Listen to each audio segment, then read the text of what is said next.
Support doesn't mean healer. And I'm tired of people complaining whenever a new support hero drops for any sort of hero shooter, and they're not a heal bot who's capable of keeping their 300 HP damage hero alive when they push too far to the enemy lines and then get bundled like a Big Mac. Happens a lot more than you think. Support just means that. Support. They're meant to provide a valuable resource for their team. Whether that be making space, providing ammunition, giving their allies damage amplification or damage mitigation, or, as the modern environment so blatantly relies on, healing.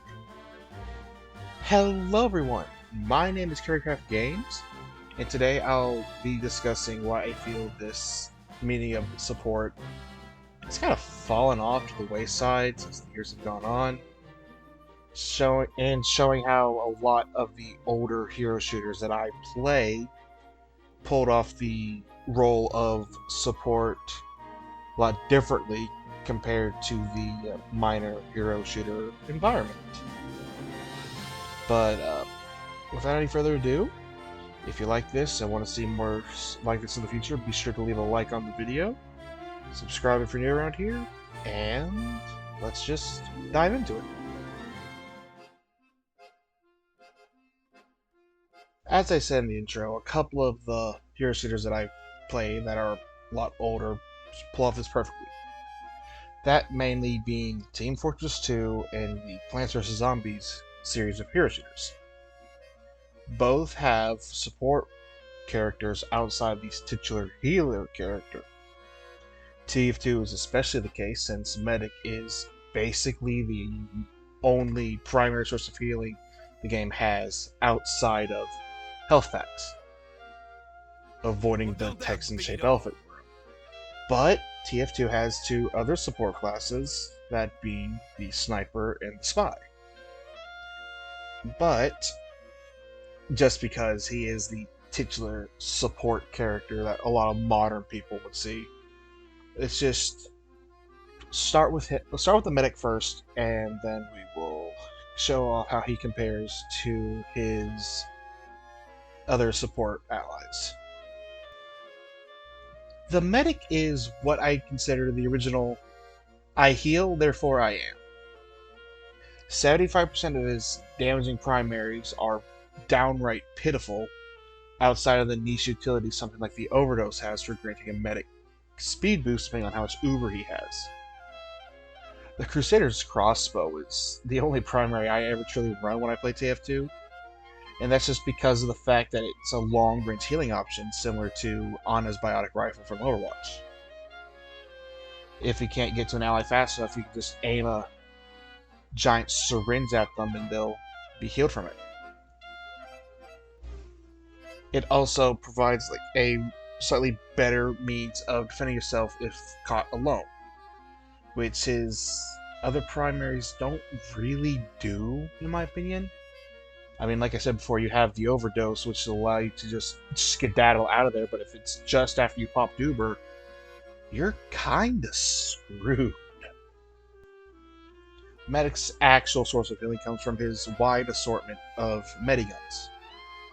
Each provide his allies with healing, of course, some overhealth, which is a percentage-based thing, which is 33% of their max health, I believe? I could be wrong. I'm just going off the top of my head. And they all also provide a powerful Ubercharge effect. And I'm just going to do my best here to describe each medigun briefly, but at the same time, I'm never brief. First up, we got the stock standard all-purpose minigun, which you're going to have the moment you load up into TF2. Has no real upsides, no real downsides. And the Ubercharge for it is the standard Ubercharge rate, which is about 40 seconds, if I recall, if you're actively going out of your way to try to fully heal just go off of only fully healing allies. I could be wrong. But the Uber allows Medic and his patient to become invulnerable for 8 seconds. They cannot take any sort of damage, but they can receive knockback still if they are knocked into the air by any means. They also cannot capture or contest any points while Ubered, meaning that if you're just going to hop on a point, you can't just pop Uber and then just contest it. Which, I myself did not know that fact when I was originally researching for this video, and I found that out only now when I was doing the research.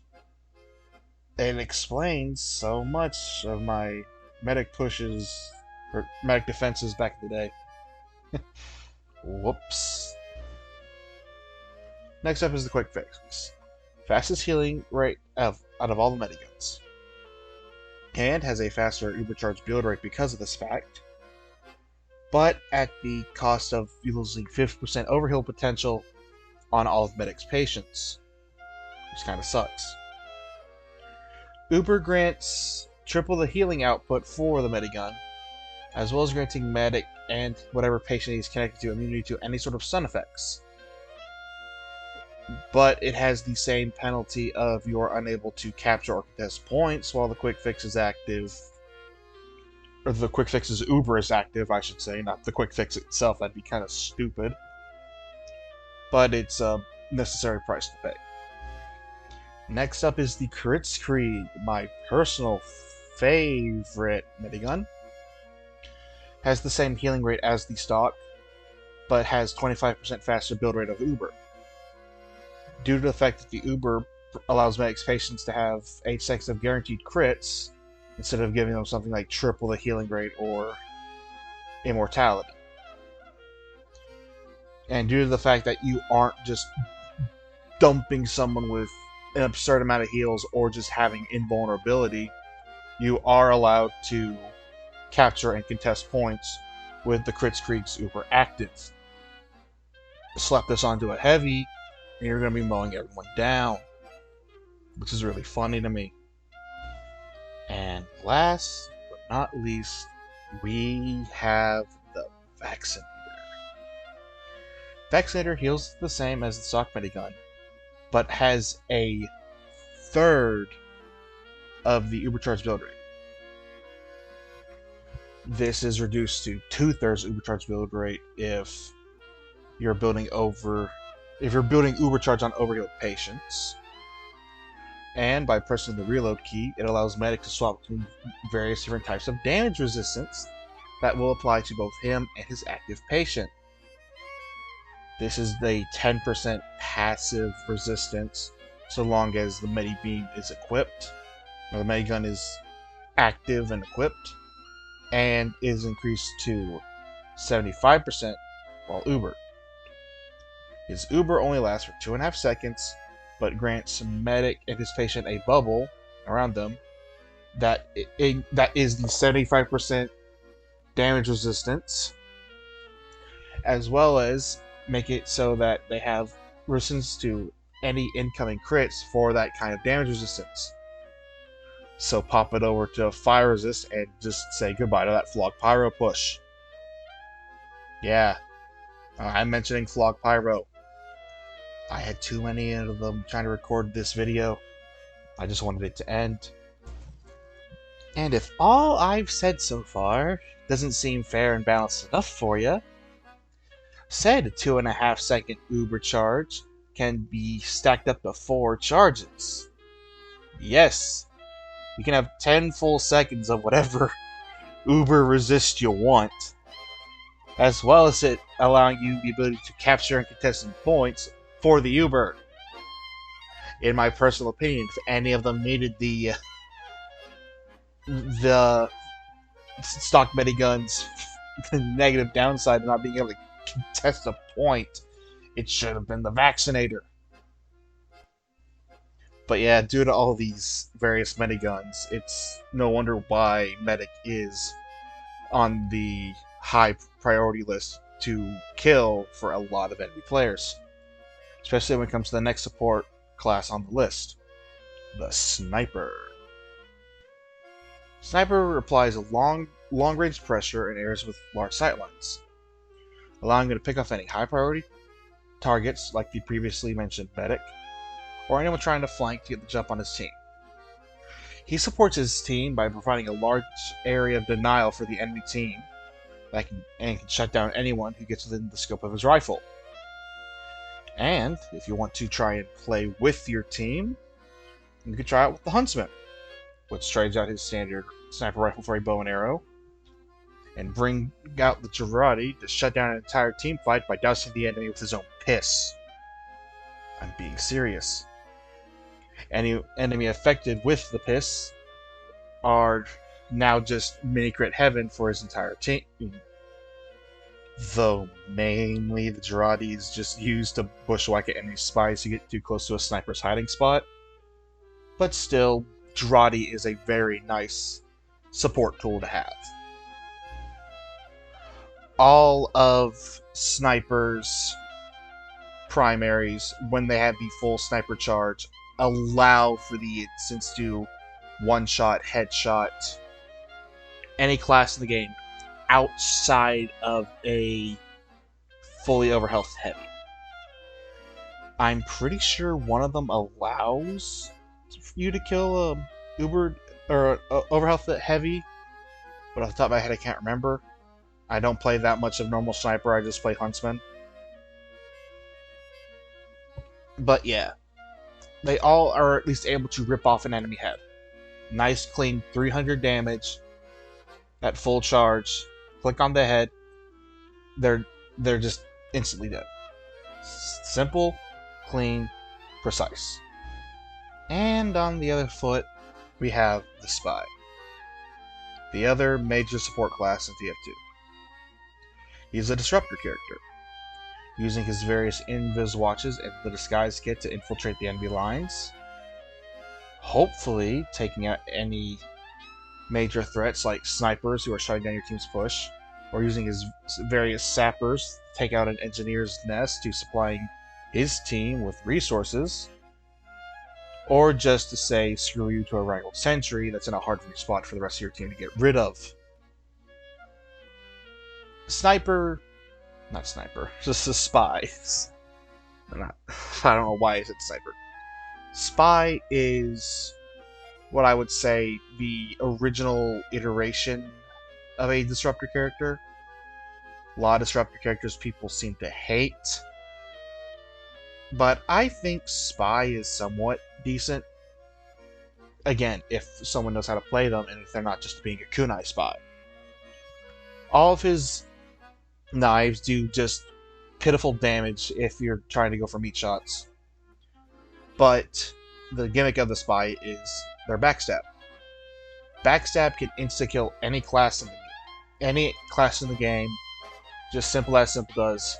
You just get up behind them, stab them in the back, they're immediately dead. And if you want to play ballsy with something like the Ur, you don't have to worry about being revealed because your cloak will fall off the moment you decide to throw that knife out. So you can just keep stabbing, keep hiding, just rinse and repeat until you either die or enemy team just gets too paranoid and starts spy checking everything. Notably, there is a high spike in pyro players whenever the team gets too paranoid about spies. I guess I should bring up the Texan-shaped elephant in the room. Engineer is someone I would consider support. I consider him a lot more of a support character than Sniper or Spy. Well, not really Spy. I mean, just mainly Sniper, because, again, only real resource Sniper provides. Engineer can do it better most of the time. Engineer is, I would consider a support character due to his buildings. A lot of people in TF2, especially in the PvE mode, man versus machine, will consider him one too. You got his Sentry, which provides an area of denial for the enemies, and you can use the Wrangler to make it so that you can have an even larger area of denial if you have good tracking. His Dispenser provides his allies health and ammunition, because in TF2 everyone has a finite amount of ammo and they will have to go for ammo packs to resupply it. Engineer makes it so that he just has this walk. He can just carry a giant ammo pack around with him whenever he wants. And he has his teleports, which allow his allies to get back to the front lines from spawn rather fast. Or, if you're a particularly sneaky Ninja player, you can plant a teleport behind the enemy to get the drop on them. Engineer is the only other character who has a primary means of healing his allies.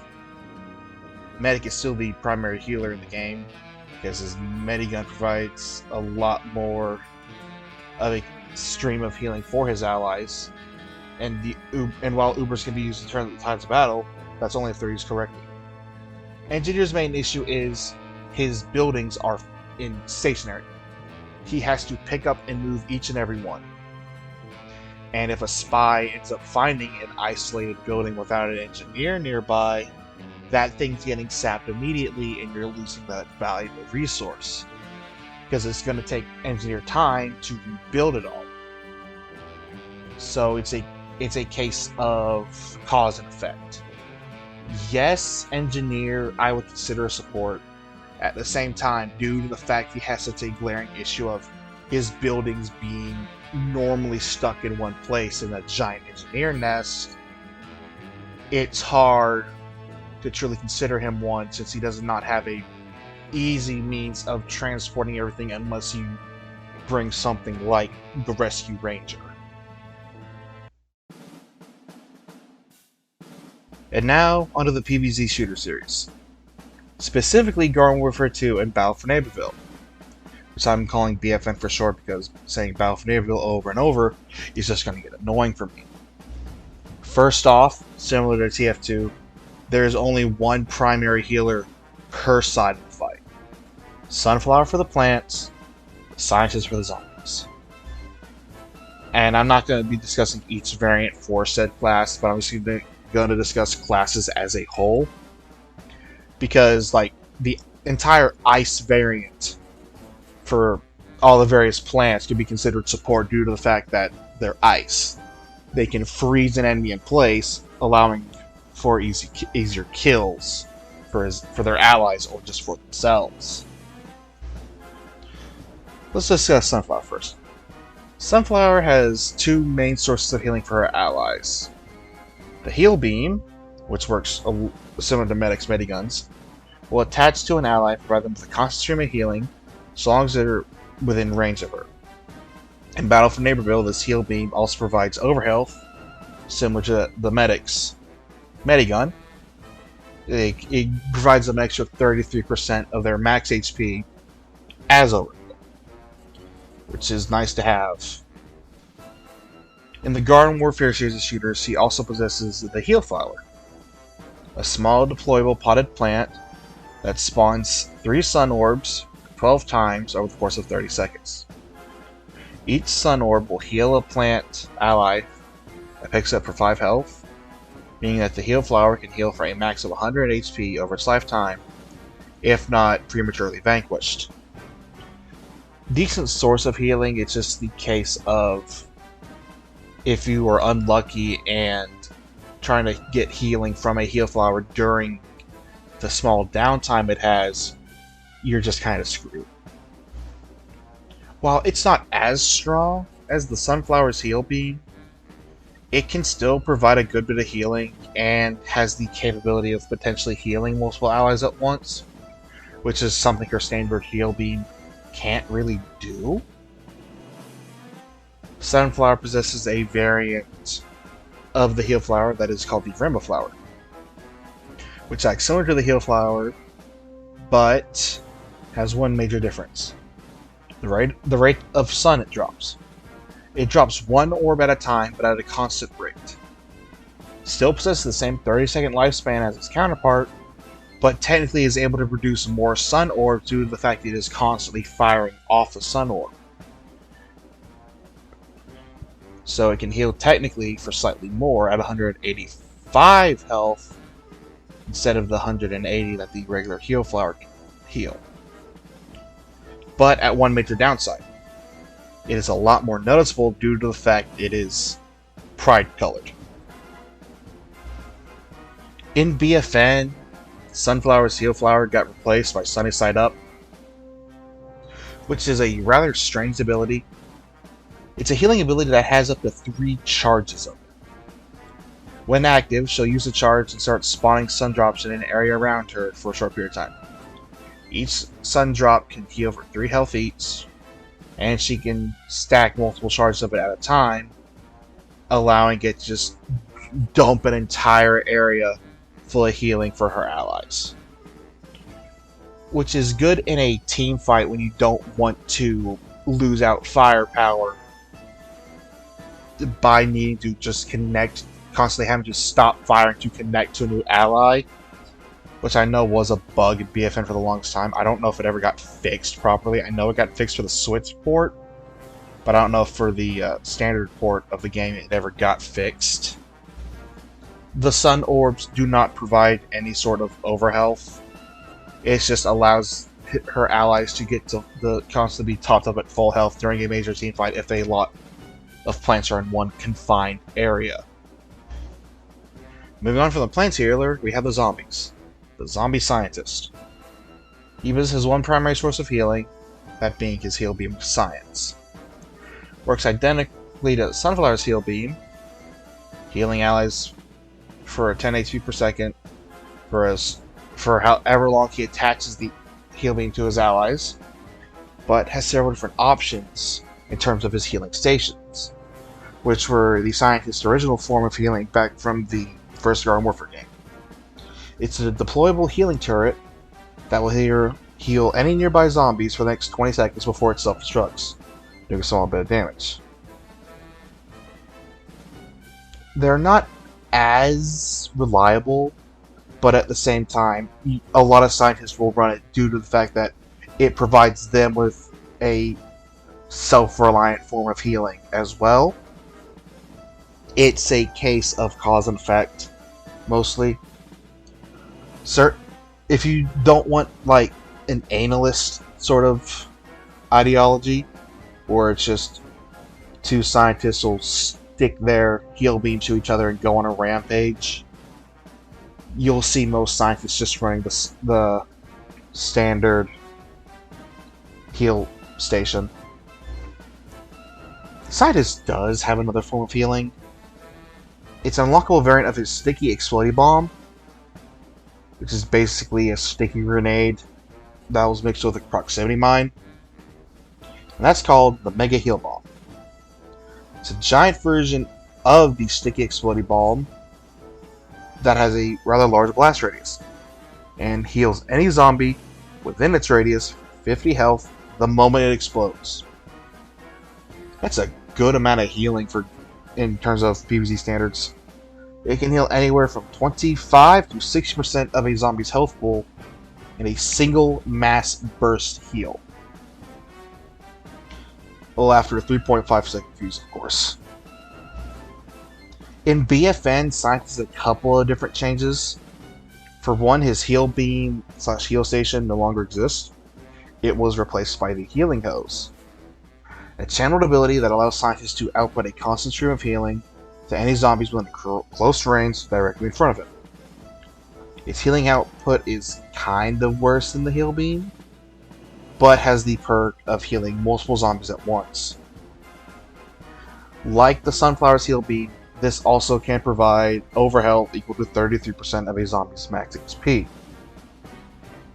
which is not as helpful in BFN, but at the same time, it can be useful in the right circumstances. His sticky explodey bomb was also replaced by the sticky healy thingy. What are these names, man?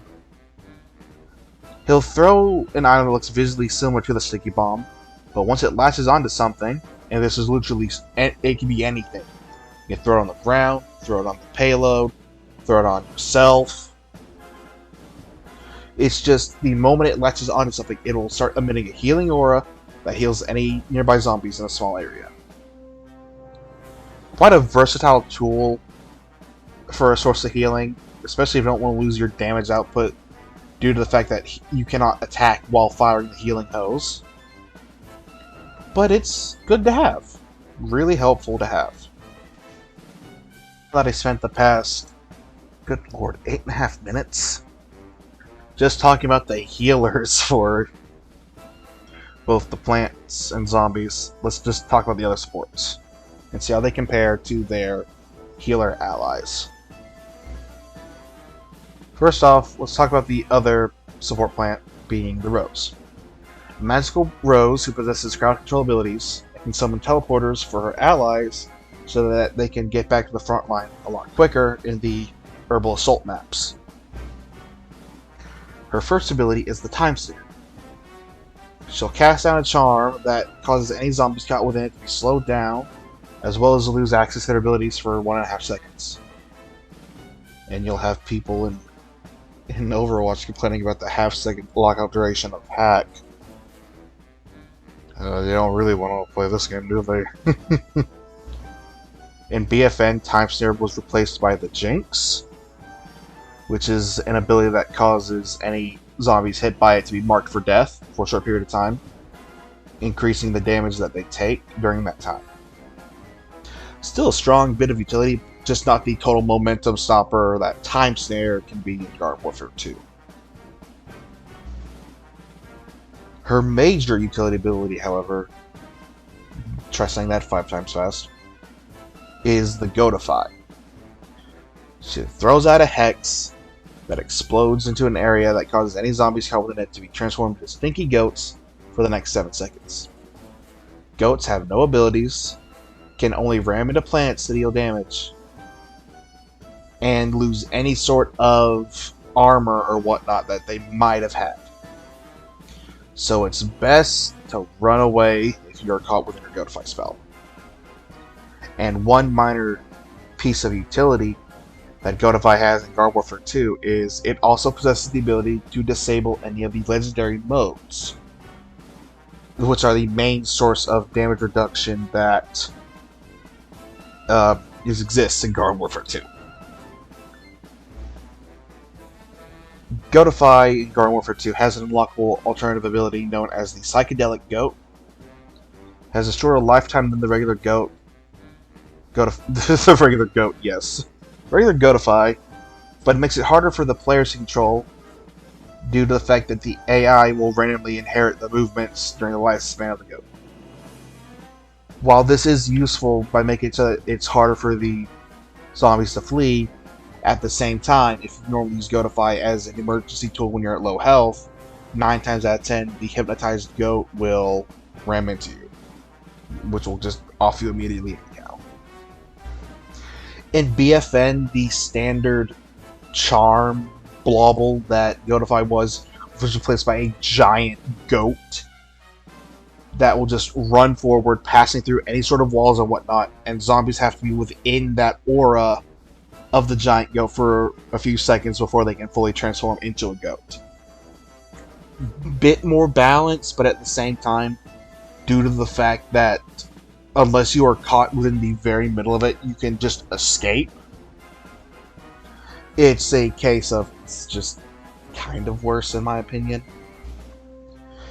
And her final ability, the Arcane Enigma.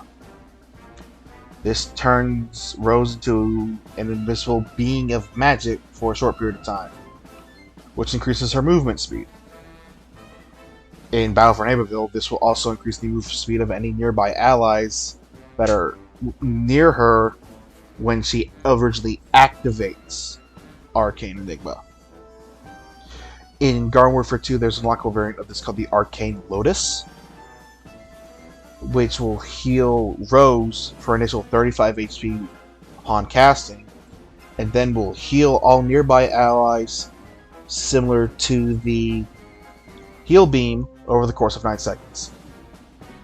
A decent source of alternative heal team if your team doesn't have any sunflowers, but it's not really ideal to its long recharge time of 35 seconds. The zombies have a bit more in terms of support than plants, but it's a lot more varied than the plant side. First off, we got this Engineer Zombie. No correlation to TF2's Engineer outside of the fact they can both build teleporters. In Garden Warfare 2, he's not really a support class outside of the fact he can build teleporters, because teleporters don't exist in BFN.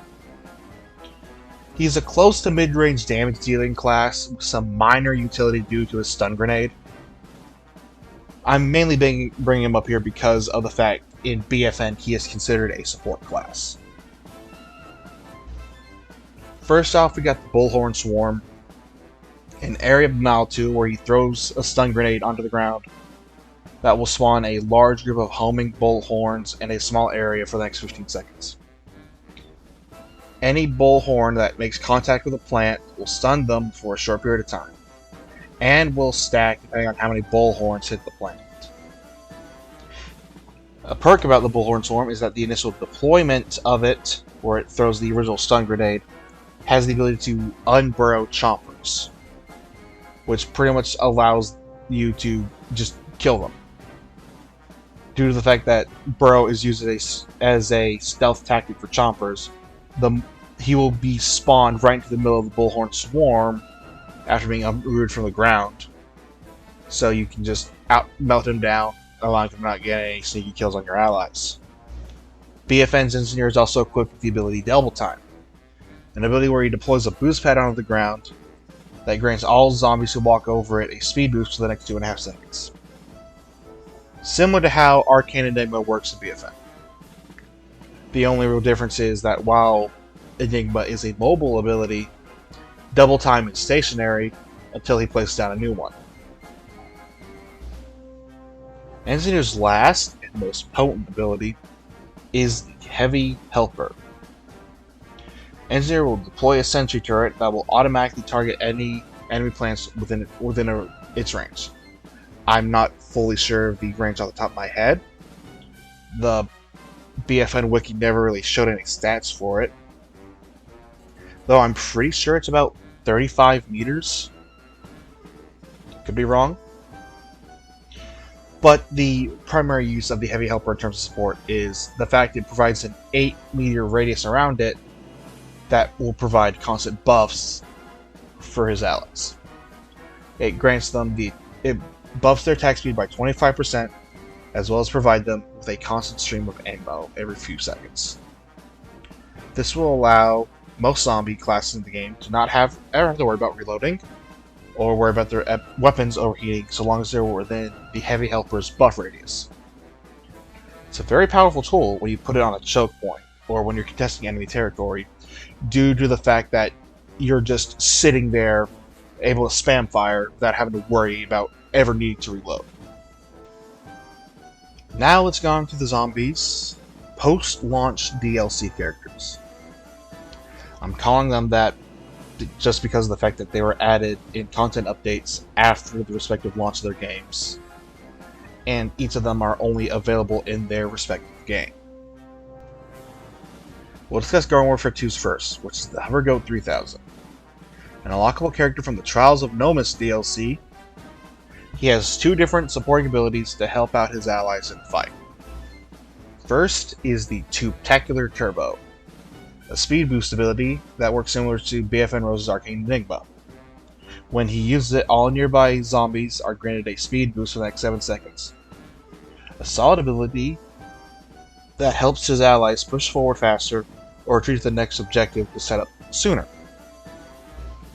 His other supporting ability is the Damage Buff Booster Beam, which is a mouthful to say, so I'm just going to call it the Buff Beam for the rest of the segment. The Buff Beam works like the heal beams, but instead of healing any of your allies, it gives them a 30% damage boost so long as the beam is attached. The Buff Beam's damage buff does not stack when multiple hovergoats are attached to the same zombie, but 2 hovergoats who attach their buff beam to each other can be quite scary due to their natural damage output being rather high. One bonus thing about the Hovergoat 3000 is that, due to the fact it's already a goat, it's immune to Rose's Goatify ability, meaning he can provide cover fire for his allies if a large group of them were turned into goats by the Rose. The Hover Goat doesn't exist in BFN, so instead of a special goat from the future, they got a wizard. Yes, I'm serious. The wizard zombie is attainable in BFN's Luck the Zombie Festival map, which occurs every year in March. And during the rest of the year, it's available for purchase in Rux, the Legally Not a Garden Gnomes Bazaar. And similar to the Hover Goat 3000, it has two major supporting abilities. First ability we'll discuss is the Z-Elixir. Wizard Zombie throws a potion that will explode once it hits the ground. The potion has both positive effects for zombies and negative effects for plants. For zombies, they'll become invincible for 1.25 seconds, preventing large amounts of burst damage from going off, as well as making them untargetable by Chomper's Burrow or Rose's Goatify ability. Now, the reason why Goatify in BFN is kind of trash.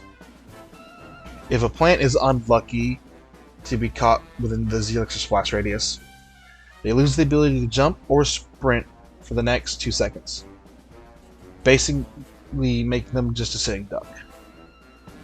Z-Elixir also has the added benefit of forcing Rose out of her Arcane Enigma, meaning if a Rose gets low and she's trying to retreat with Arcane Enigma and you have the Z-Elixir, you can just throw it to prevent her from escaping and then just finish her off.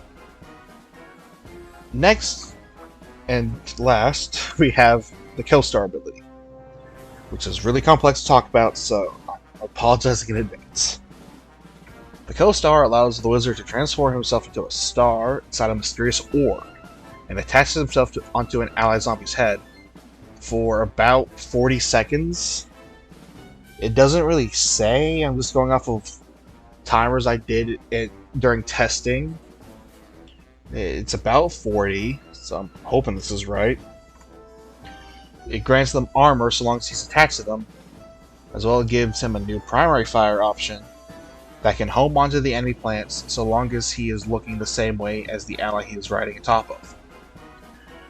Withered's health is reduced by half when he is in Co-Star, and he can be shot off of his ally's head, which briefly stuns him, so be mindful.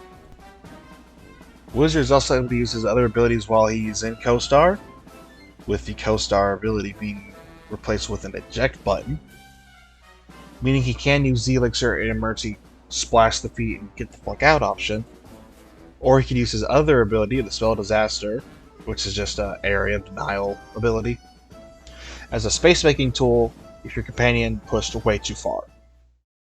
But yeah, it's a nice even balance between utility and pressure.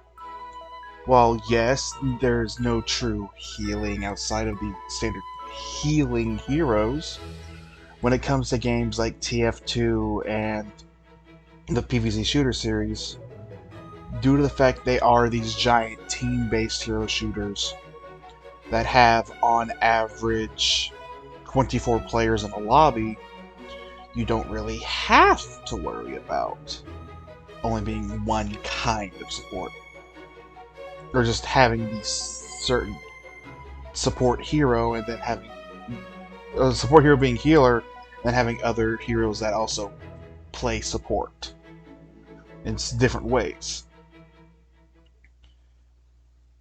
And that's where the video was supposed to end. Originally, I wrote off a brief summary on the entire video, but after a brief discussion with everything I have written so far with a friend of mine, I was recommended to use a handful of supports from the modern landscape of hero shooters and discuss how they fare in this healing versus utility discussion that I am making.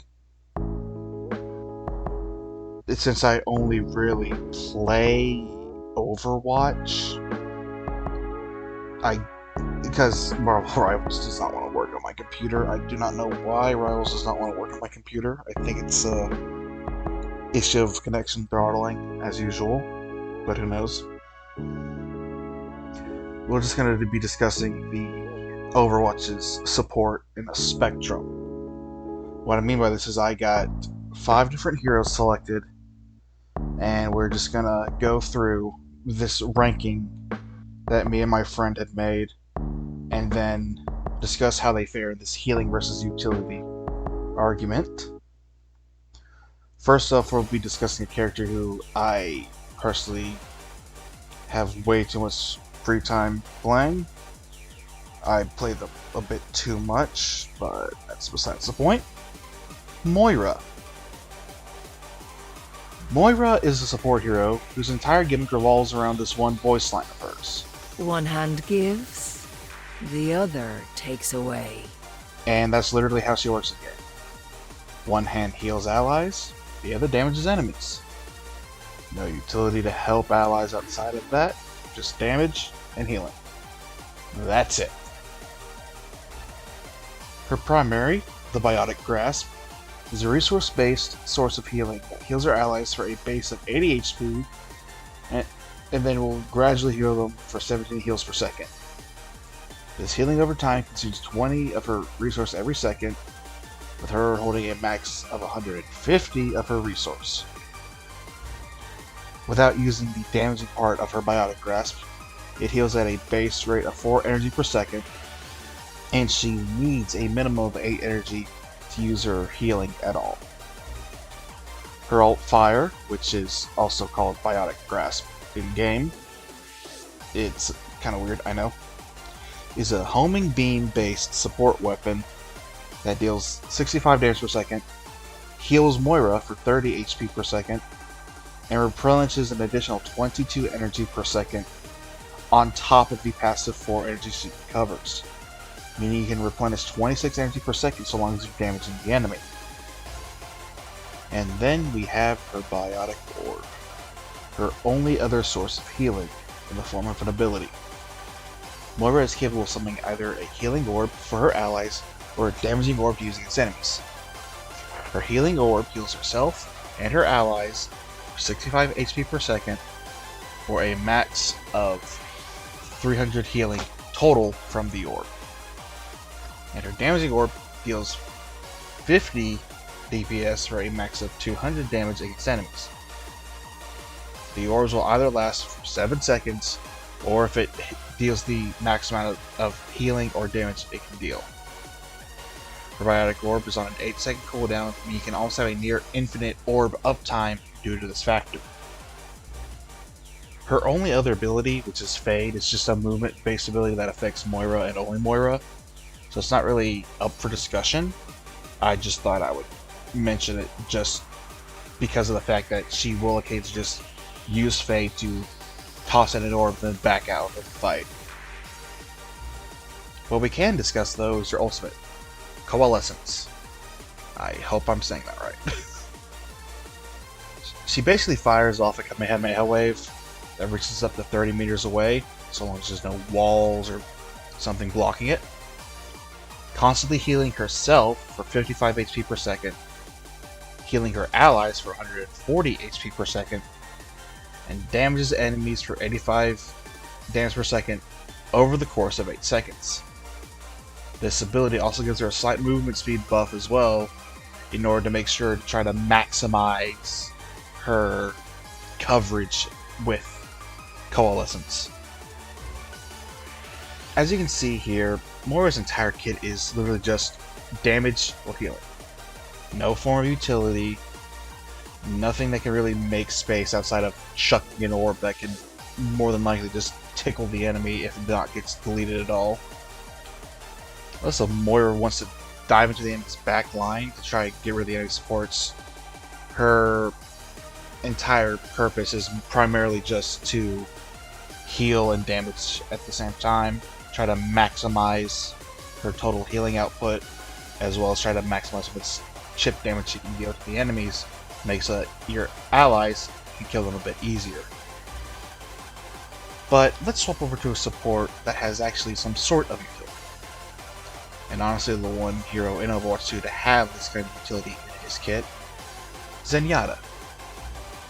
Zenyatta is a Shambali monk, so it makes sense that he holds both Harmony and Discord in his kit, which we will now discuss.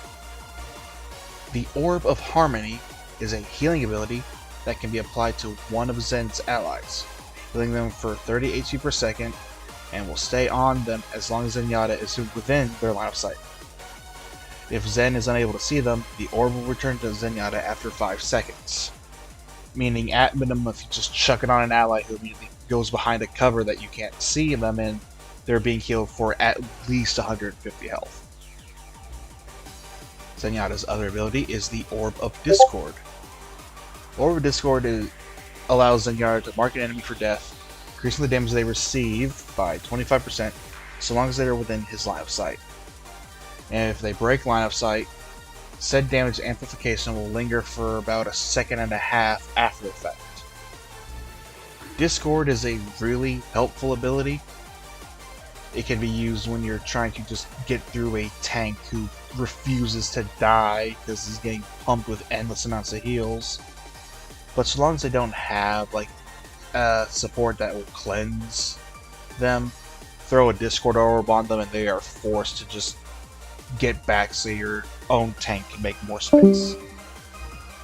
Lastly, we got his ultimate, Transcendence. Zenyatta's Transcendence allows him to transform into a being of pure harmony, healing all allies within 10-meter radius of him for 300 healing per second, and an insane amount of healing for the next 6 seconds. This will make all of Zen allies practically unkillable so long as they're within his area of influence. In theory, at least.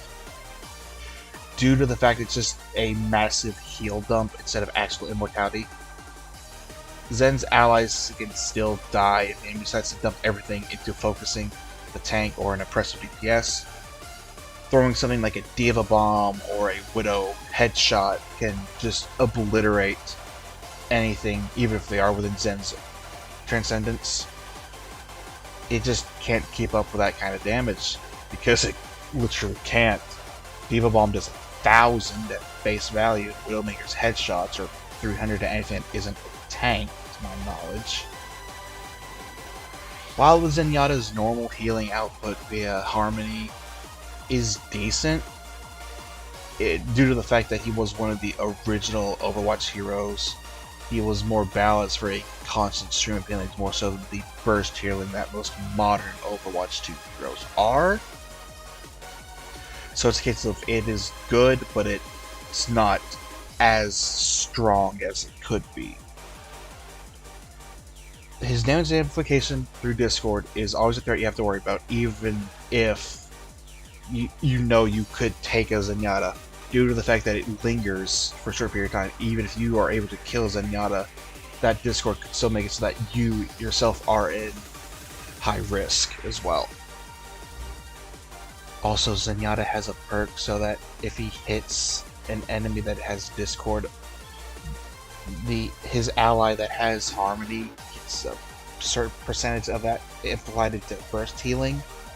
But we're not going to talk about that because I'm not going to bring up any of the perks that other heroes have. I was just mentioning this now because someone in the comments will definitely mention it, and I don't want them to. Even though Zenyatta's immortality is not true immortality, let's discuss a character who actually has a true form of immortality. Kiriko. Kiriko is honestly a character I could just make an entire video on my qualms on her, but for simplicity's sake, we're just going to discuss her kit in terms of healing versus utility. First off, we have her healing Ofuga, a healing talisman that homes onto allies if she's locked onto them. Each talisman heals 13 HP per slip, 2 per burst, and 130 for her entire kit. Her entire clip, not kit. Clip. The talisman requires just under a second to reload, so it can be a pretty fast and efficient form of healing. Her next form of healing, as well as her primary source of utility, is her Protection Suzu. Kiriko throws a pot that, once it makes contact with the ground, or an ally, explodes, heals all allies in a small area for 80 health, as well as make them invulnerable for a little over half a second. The Protection Suzu also will cleanse allies of any negative effects, as well as grant 30 bonus HP worth of healing upon a successful cleanse. Said cleansing also accounts for the DPS passive, So basically, Kiriko is always, most definitely, going to be healing for 110 if she uses it during a gunfight. Meaning if her and all her allies are afflicted with the DPS passive, she can just drop a Suzu and heal for either 550 total health and 5v5, or 660 health, 6v6. As well as make them invulnerable for half a second, all on a 14-second cooldown. But then there's her ultimate, Kitsune Rush. A massive utility ult that has Kiriko spawn a little lane in front of her that can go up to 25 meters, that buffs her allies' movement speed by 30%, increases their attack and reload speeds by 50%, as well as half all their ability cooldown times for the next 10 seconds. In the right circumstances, Kiriko's ult is basically a guaranteed win. If an ally Kiriko uses this choke point, your team will win 99% of the time, unless the enemy team has Kitsune Rush as well, because they'll just fire it back, meaning it's just choke point will still last. Even though it doesn't provide any sort of healing to her allies, due to it buffing her and her fellow support's attack speed, their healing output can be increased due to this fact. I don't think it works with Mercy's staff, because I know tick-based healing, or tick-based damage and healing works weird. I don't think that's affected by Kitsune Rush. I don't remember off the top of my head. Before I end up going on a tangent with like issues with Kiriko like I almost did with Suzu, let's discuss the next support that I want to talk about, Baptiste. Baptiste is honestly one of my personal favorite supports to play just when I want to actually try and play comp instead of just doing quick play shenaniganizing. It's a nice change of pace from just playing Moira and just doing only damage because it's funny. First off, we got his primary source of healing in the Biotic Launcher, a hybrid assault rifle / grenade launcher, with his healing being from the grenade launcher part of the weapon. The Biotic Launcher's alt fire is explosive-based healing, with the primary projectile healing for 30 HP upon a direct impact of an ally, and then a healing area around it for splash that is 60 HP in a approximately 3 meter area. Meaning if an ally gets directly hit by his grenades, heals for a max of 90 HP, counting both the impact and splash healing, due to how splash projectiles work in Overwatch 2. These projectiles will pass through full HP allies to make sure that any ally can be healed by the projectile's impact. Please keep in mind, however, that the projectile can be blocked by opposing barriers, as well as be mitigated by abilities like Kinetic, Grasp, or Javelin Spin, or be deflected by Genji so he can heal his allies. Next we have the Regenerative Burst, which works rather interesting. It has an AoE healing ability that does two different things. It has a immediate burst healing that heals allies above half HP for 40 health, and doubles that for allies under half health. And regardless of what the burst healing does, they also get an additional 40 HP over the course of 4 seconds as just a passive regen. So it's either 80 HP or 120 HP worth of healing depending on the current percentage of his allies' health whenever he uses it.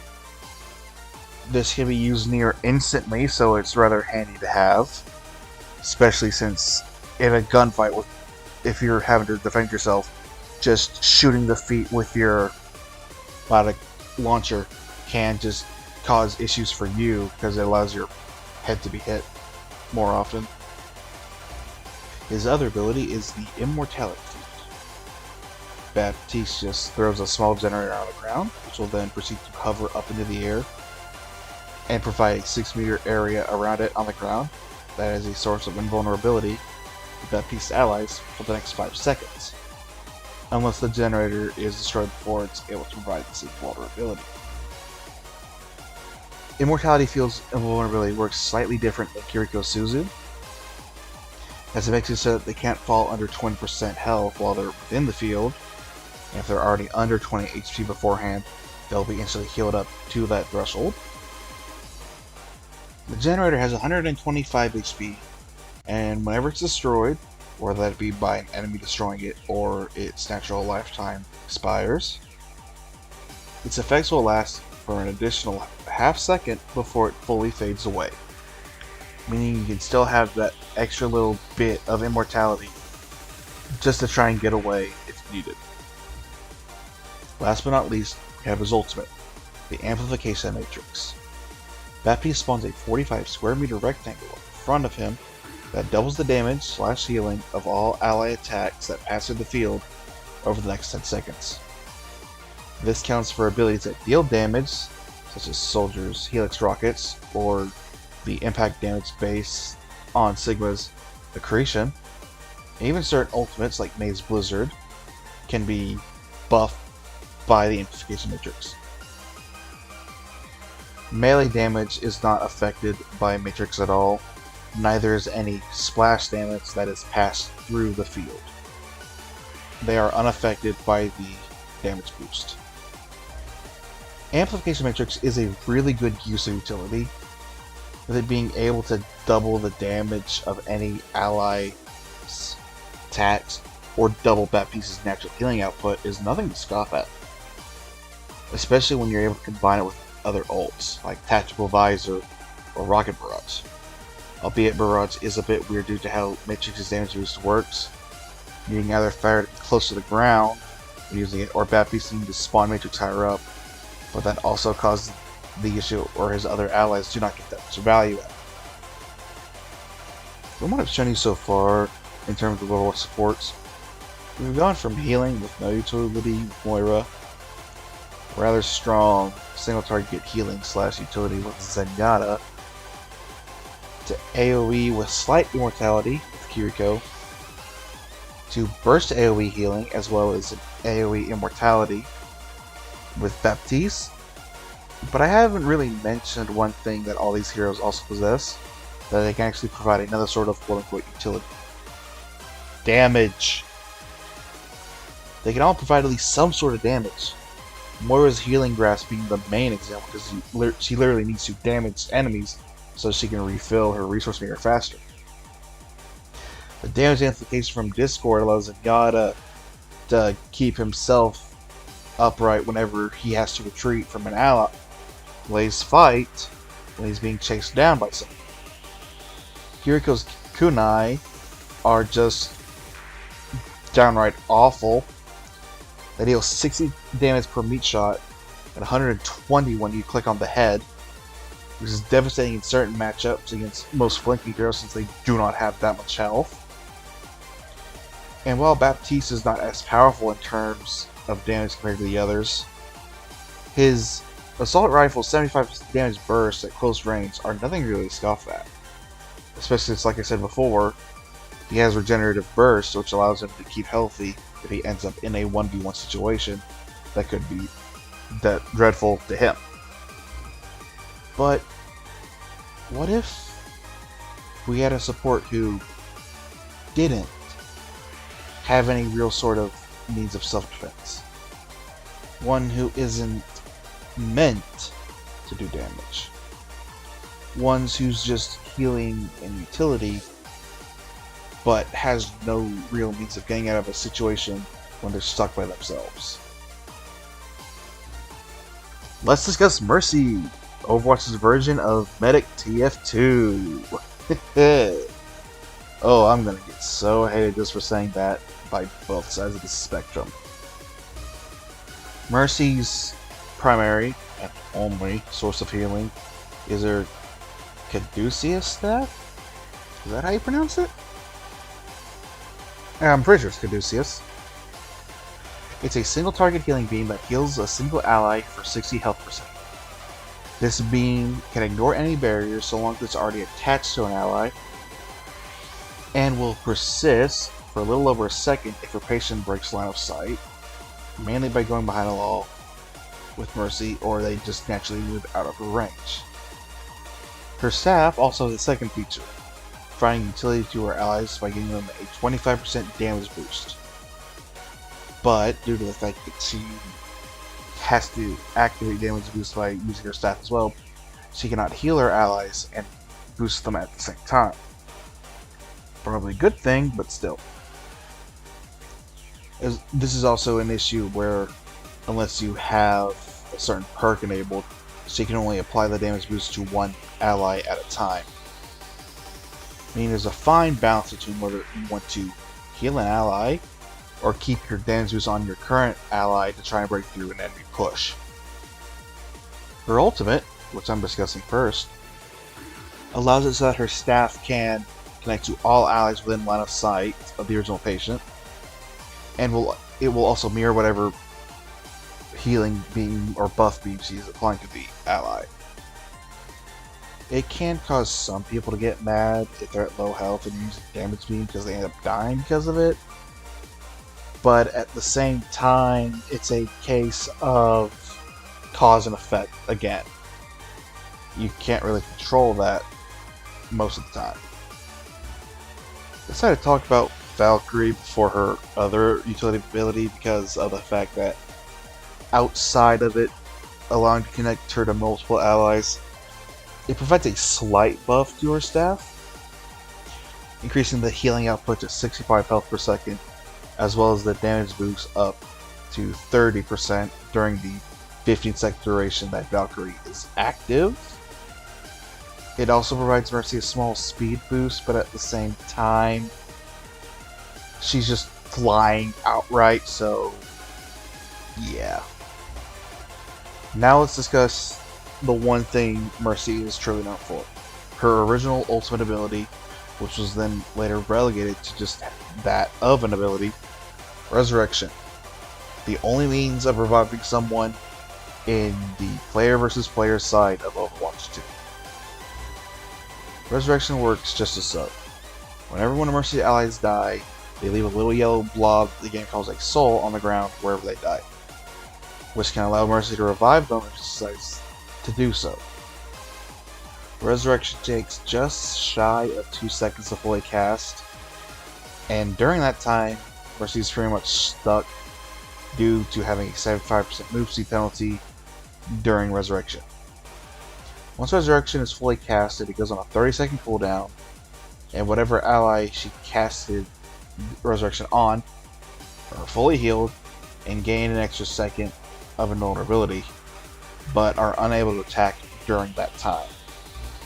Resurrection is a dangerous ability to use due to the fact that a lot of abilities that can cause interruptions will immediately activate Resurrection's full cooldown, and unlike other abilities in Overwatch 2, isn't immediately reset upon respawning if Mercy herself dies. And out of all the other supports I've discussed, Mercy is the most likely to die if left alone, and that's just because of her weapon, the Caduceus Blaster. The blaster kinda sucks in my opinion. It's not as bad as the medic syringe guns, because all of them outside the Crusader's Crossbow only deal like 10 damage, but it's still kinda bad as a bridging option. Sure, it deals 20 damage per bullet, but they're kinda sluggish at 50 meters per second, and while Valks doubles this to 100 meters per second, it still doesn't fix the major issue with her blaster. And due to the fact that she only has 25 bullets at the clip before reloading, so if you're lucky, maybe you can pick off a slower, more heavy-hitting enemies trying to pick you off. But most gain ground too fast for her to reliably fend them off with the blaster. And yet, all I've discussed so far isn't even counting the major issue when it comes to her blaster. If Mercy wants to use her blaster, she is forced to switch off the staff, meaning you can't use any of her utility if you want to attack, which is the biggest issue with Mercy. Much like the medic, she is I heal, therefore I am. All the other supports I've mentioned are capable of doing it in somewhat even mix of damaging enemies and supporting allies, but Mercy can't really do that.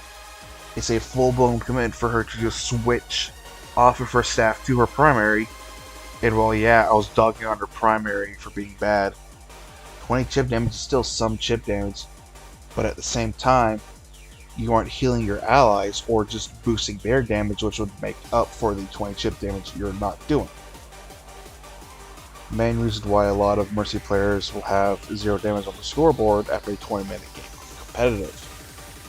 Because there's no real reason to pull out the blaster at all, unless you're trying to be funny, which will most of the time just get you reported by your allies. I know this video has gone on for a while, and you're probably just tired of me blatantly describing each and every support hero in existence. But it's just because I feel like in the modern area of hero shooters, the concept of supports have just sort of been muddy. With games like Marvel Rivals and Overwatch having at least all their support classes having one form of healing at minimum. And people will always get mad at you if you want to play support that's utility based rather than just raw healing output. And you're going to be reported for more than likely just quote unquote throwing the game. But that's just because of the fact that modern player bases for hero shooters value health as a resource more so than anything else in the game. Take a look at Rocket Raccoon in Marvel Rivals and the rework he got. He was already pretty good support hero because of his utility before this, and especially with his team-ups. But people complained that he sucked because he wasn't a good healer. So what did the devs do? Oh, I don't know, just make him into one of the best supports in the game. Just because people were complaining. And the main reason why people value healing over any other resource in games nowadays, it's because they're bad at the games they're playing. Why bother trying to get good at a game when you can just undo all your mistakes with healing? Why bother accepting that you screwed up by overextending a dive when you can just curse out your supports for not healing you, despite the fact it's your own fault diving into a 1v3 at half health? Why bother needing to worry about ammo when most modern hero shooters just make so that reloading just means a short downtime between shots, without needing an actual ammo supply to worry about? How much a support can heal is all people really seem to care about nowadays, and nothing else. And that kind of sucks to see, you know? But at the same time, using the definition of support that I used at the beginning of this video puts a lot of other heroes into this support role as well. TF2 Soldier has a bunch of banners that will provide buffs to him and his allies for a short period of time. Cactus in Garden Warfare 2 is a sniper, but she also has potato mines that she can use as traps, and then the Talmud battlements cover. Junkrat and May provide similar things in Overwatch. Junkrat's steel trap and concussion mines are a deadly combination, and May's ice wall is ideal to block off ultimates. Wait, ice. That's right. Endothermic Blaster can slow enemies down, making it easier for your allies to damage them, and can even freeze them solid to make them a true sitting duck. Well, what about tanks?